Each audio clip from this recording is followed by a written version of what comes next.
Good morning students.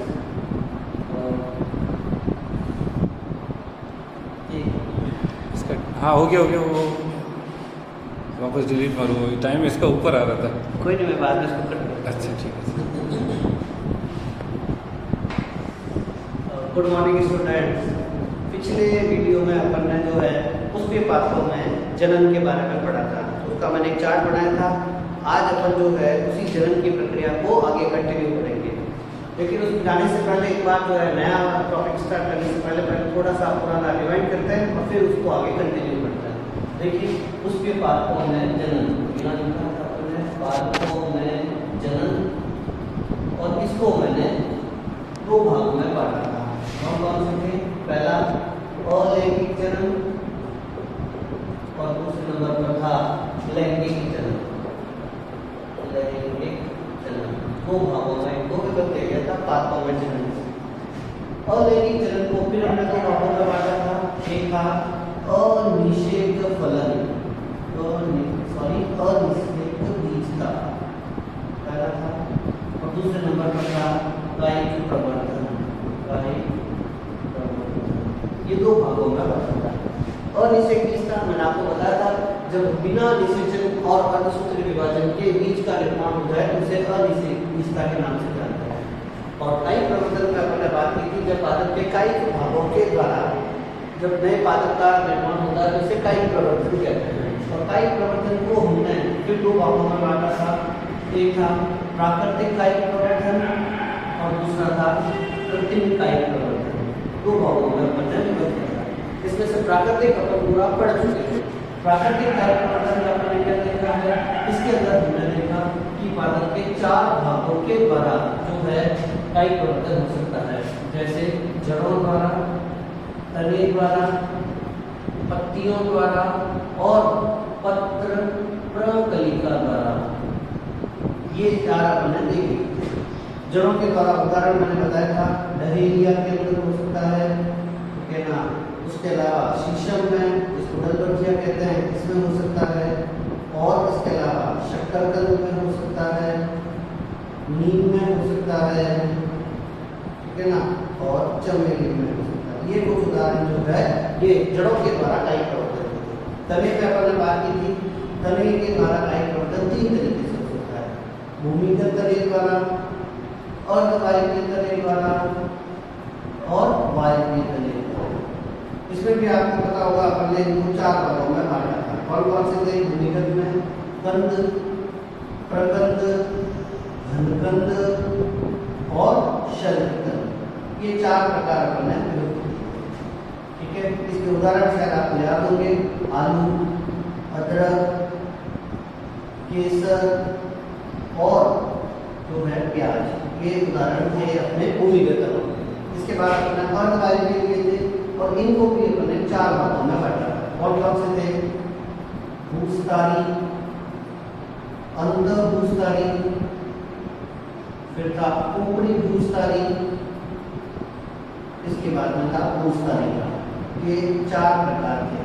भूस्तारी उदाहरण था strawberry, अंधभूस्तारी उदाहरण था पुदीना, ऊपरी भूस्तारी का उदाहरण था दूब घास, और लास्ट में भूस्तारी का उदाहरण था जलकुंभी।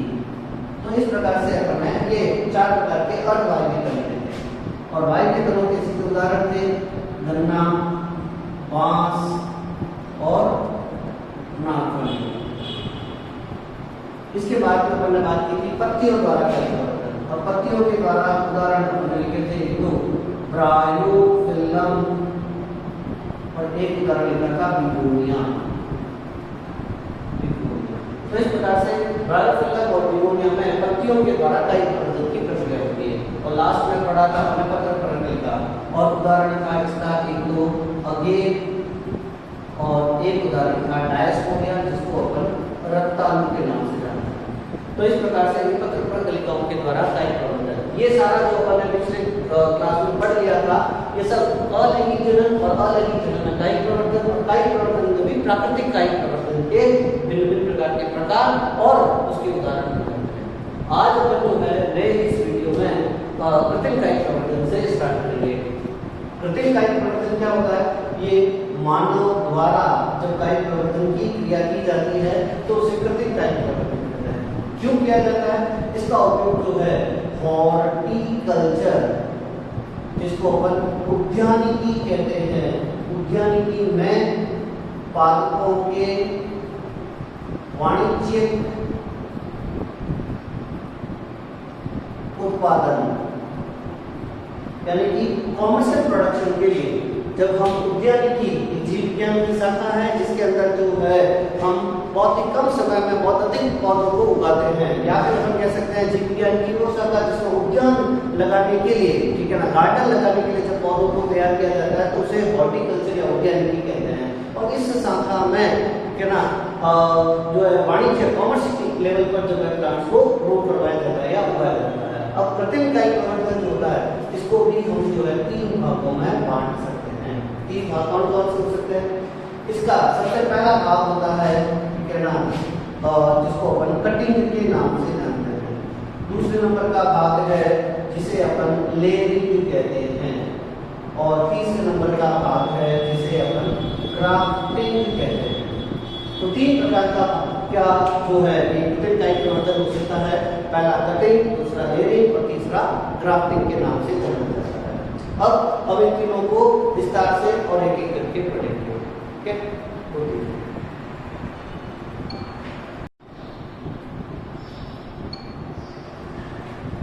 Good morning students.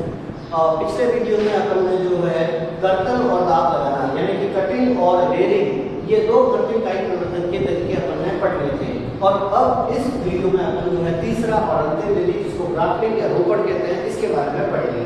देखिए ग्राफ्टिंग या रोपण वो विधि है जिसके अंदर जो है एक ही जाति के 2 पौधों को एक साथ जोड़ दिया जाता है, और ऐसा करने से हम एक ही पौधे से एक से ज्यादा उत्पाद प्राप्त कर सकते हैं। आप सुनिएगा, रोपण क्या है? ये वह विधि है जिसके अंदर एक ही जाति के 2 पौधों को एक साथ जोड़ दिया जाता है, और ऐसा करके हम एक ही पौधे से एक से अधिक प्रकार के उत्पाद प्राप्त कर सकते हैं। ये विधि सामान्यतः आम, अमरूद, गुलाब इनके अंदर उपयोग में ली जाती है। यहाँ पर आपको ध्यान रखना है 2 इम्पोर्टेंट टर्म या 2 इम्पोर्टेंट शब्दों के बारे में। एक शब्द है जिसका नाम है स्कंद और एक शब्द है जिसका नाम है कलम।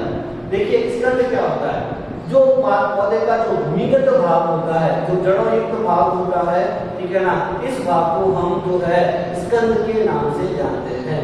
और दूसरा भाग है कलम। इस पौधे के ऊपर जब एक नई शाखा लाकर लगाई जाती है, ये नई शाखा है, ठीक है ना, और इस नई शाखा वाले भाग को हम जो है स्कंद के नाम से कलम के नाम से जानते हैं। ये नई शाखा है, इसे हम कलम कहते हैं। तो जो पौधे का भूमिगत भाग है, जो जड़ युक्त भाग है, वो स्कंद कहलाता है, और जो बाहर से नया भाग लाकर या नई शाखा लाकर इस पौधे के साथ जोड़ा जाता है उसे हम जो है कलम कहते हैं। तो ये वो विधि है जिसमें एक ही जाति के 2 पौधों को एक साथ जोड़ दिया जाता है, इसे हम जो है ग्राफ्टिंग के नाम से जानते हैं।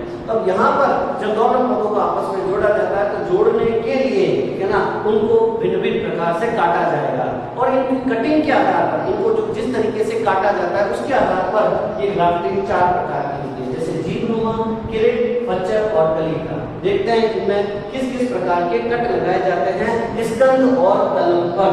सबसे पहला देखते हैं अपन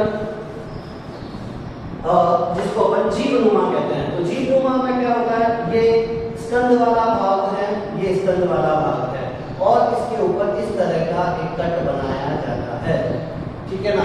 अब जो कलम वाला भाग लिया जाता है उसके ऊपर इसका विपरीत प्रकार का कट लगाया जाता है। विपरीत का मतलब इस तरह का, ये इस तरह का कट इस पे बनाया जाता है। अब इन दोनों भागों को एक साथ में जोड़ दिया जाता है। तो देखिए जब जोड़ दिया जाएगा तो इस तरह की स्ट्रक्चर हमें मिलेगा। ठीक है,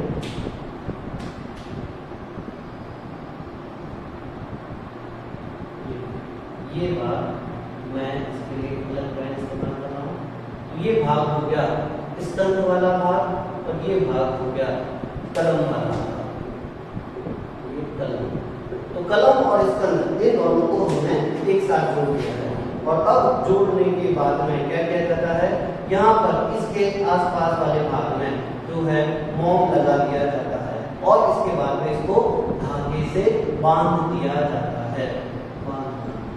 ऐसा करने से होगा क्या, कुछ दिनों में इन दोनों पौधों के, ये दोनों एक ही जाति के हैं, तो इन दोनों के सेवन फूल आपस में मिल जाएंगे और ये इस प्रकार से जुड़ जाते हैं कि ये एक ही पौधे का भाग बन जाता है। जैसे मान लीजिए आप देख रहे हैं मेरे पास में ये एक पेन है, ठीक है ना, और अब मैं इसके ऊपर एक दूसरी जाति का पौधा लगाना चाहता हूँ। जैसे ये एक ब्लैक कलर का है और ये एक रेड कलर का है, ये भूमिगत है और ये मैं बाहर से ऐड कर रहा हूँ। अब मैं इसको इसके ऊपर रख देता हूँ और इस तरीके से इसको जोड़ देता हूँ, तो कुछ दिनों में दोनों भाग आपस में जुड़ जाएंगे और जुड़कर ऐसा लगेगा एक ही पौधा है। जैसे आप समझिए, अगर आपके पास में है ना गुलाब का एक पौधा है जिसके ऊपर, ये मान लेते हैं गुलाब का एक पौधा है, इसके ऊपर जो है लाल रंग के पुष्प आते हैं, लाल पुष्प आते हैं। अब आप कहीं से एक दूसरा पौधा लेकर आ रहे हैं जिसके ऊपर जो है सफेद पुष्प आ रहे हैं। अब मैं चाह रहा हूँ दोनों पौधों एक साथ जुड़ जाए, यानी कि एक ही पौधे पर मुझे लाल पुष्प भी मिले और सफेद पुष्प भी मिले, तो उसके लिए मैं रोपण तकनीक का इस्तेमाल करता हूँ।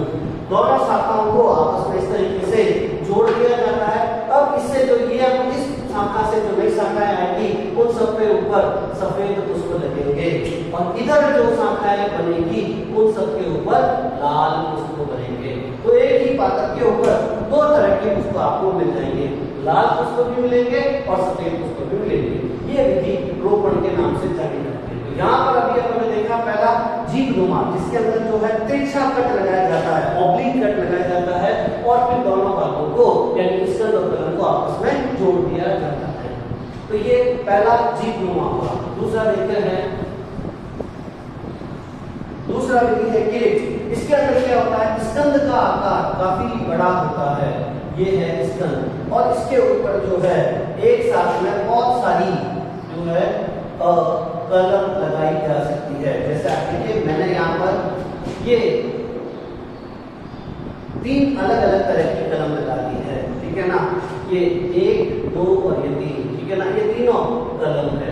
तो मुकुट ग्राफ्टिंग क्या होता है या किरीट ग्राफ्टिंग क्या होता है, जिसके अंदर स्कंद का आकार जो है काफी चौड़ा होता है और उसके ऊपर एक से अधिक प्रकार की कलमें लगाई जाती है। फिर जब वो सारी कलमें इसके ऊपर रोपित हो जाएगी तो उन सबसे अलग अलग प्रकार के उत्पाद प्राप्त होने लगेंगे। तो ये किरीट के नाम से या मुकुट के नाम से जानी जाती है, इसको अपन मुकुट ग्राफ्टिंग भी कहते हैं। तो किरीट या मुकुट ग्राफ्टिंग ये दूसरा प्रकार होता है।